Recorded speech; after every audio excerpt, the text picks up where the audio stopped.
I want to take off from what Guan Xin was talking about. Professor Liu Baocheng is still with us here in our studios. There was the penultimate question that was asked to the governor was about the recent depreciation of the yuan, and he seemed to suggest that this is more market-driven and has less to do with the PBOC. Is that in itself a surprise for you? And what do you make of this recent depreciation of the yuan? Yesterday it closed at 6.14, which is a 1.5-year low. Yeah, I think, the external reason is that the US dollar is really on the rising side. And the other is normally, as actually Zhu Xiaocheng indicated, in the first quarter of the year, it's really a cyclical pattern that China does not enjoy too much trade surplus. And of course, there have been a lot of trade financing that is going on, dealing with the mortgage funds, dealing with the investment and trust funds. So I think there has been a sort of maneuverability in dealing with the hot money issue to really iron out. But do you believe the yuan is overvalued as it stands right now? So far, I think the yuan is really structurally overvalued, I should say. In certain sectors, they are they do not enjoy that much buying power. For example, if you buy a imported car, that's far more expensive. But if you buy groceries and pay for daily consumer goods, it sounds so. Therefore, I think it is really a matter of the financial market and money market liberalization that can really solve this type of structural but here's imbalance. The thing. This is coming on the back of some very surprising trade data that came out February, exports falling 18%. My question is simply this. February, again, because of the Chinese Lunar New Year, is not an indicator of how the rest of the year is going to perform. It is a fact that growth is slowing. It is a fact that trade is also probably slowing. Is allowing the yuan to depreciate one way to try and offset the slowdown in trade and in growth overall? Well, actually, over the last few days, you see that there has been a trendy, the sign that is popping up a little bit.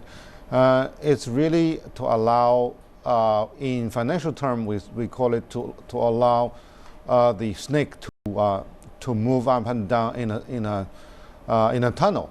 So which means to widen the band of such sort of fluctuation and respond more rapidly to market signals. And it is not only in the current account, but also capital account has a lot to do with all this. And plus the futures market, the gold market can also exert direct influence on this type of fluctuation. There was a lot of questions also asked about the recent rise of these so-called private banks. We got word that 5 entities have already been given licenses to start these private banks. What do you make of this recent move, including big players in the online space like Alibaba and Tencent wanting to get into this private bank space? I think now the entire message is can be expressed in 2 keywords: liberalization and deregulation. In this financial reform. So now it has been really mapping out over the 13th plenum that the more of the private equity will have to participate in those sectors that have been formerly monopolized by state-owned ones. And plus that if you look at now the Fortune 500 companies, the best winning company in China are the banks. So almost all the banks, without exception, they are winning the profit. So this is really attractive to those private capital. So that brings us to the big question, isn't it? That you have already this established state-owned and commercial banks. They are a huge vested interest here in China. The entry of these new players like Alibaba or Tencent is a direct challenge to them, isn't it? It's definitely, I think they pose challenges in 2 directions. One is that they have the internet financing that is really cutting the pie, and the other, they're participating in the brick and mortar banks now. That is cutting the pie. But in the meantime, that really pushes them to innovate, to catch up with the pace, and they cannot stay relaxed simply because they are monopolized and given the sanction of the state. So that really can eventually translate the benefit to those the consumers of those financial services. There were no direct questions in the press conference about this growing problem of shadow banking or off-balance sheet transactions. There were some sort of tangential references to the problem of growing debt. Do you think that's going to be one of the driving themes of 2014 as a lot of these bonds, corporate bonds as well as non-corporate bonds mature in 2014 over the course of the next year or so? Not all of them will be able to meet their interest payments. Do you think that's a worry? That is quite a worry, but the temptation of the market interest rate is too big to resist.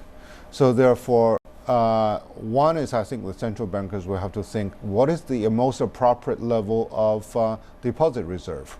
And you cannot just shift on monthly basis so that they have less predictability over what is going to happen. And on the other, that there has to be a red line that the local banks cannot get across. And third is that with more private capital participation, hopefully their money pool is going to be enlarged, and they have more leverage in dealing with different type of money market operations. Let's talk a little bit about the stock market. Coming on the back of a day when the Shanghai Composite went down below the 2000 mark. It is now the worst performing stock index in the world after the Nikkei in 2014, down about 5.5%.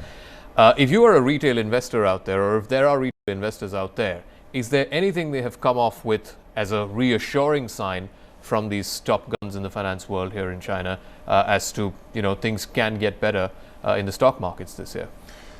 I think there has been a long-lasting disappointment over the stock performance. For one, is that they have been lackluster for so many years now, and also that it is very difficult to predict between the real performance of the company and their market or the financial market performance. So I think right now. Well, why is there such a huge dispatch? Because you're seeing corporate profits come in, clock in year after year, record profits, yet those same companies, you're not able to see that being transacted, that being corresponded in the financial markets. Yeah, I think one reason is really the interesting place of the state-owned companies. They are still the heavyweight giant on those the stock market, and their performance is very difficult to predict because they have to respond to a certain government directions, and the other is that the participation of the hot money is really rather volatile in this market, and there is a high speculative nature in it. All right. Okay. Thanks very much for joining us, Liu Baocheng from the University of International Business and Economics, giving us his thoughts and perspective into the just concluded press conference by the top financial planners and regulators here in China.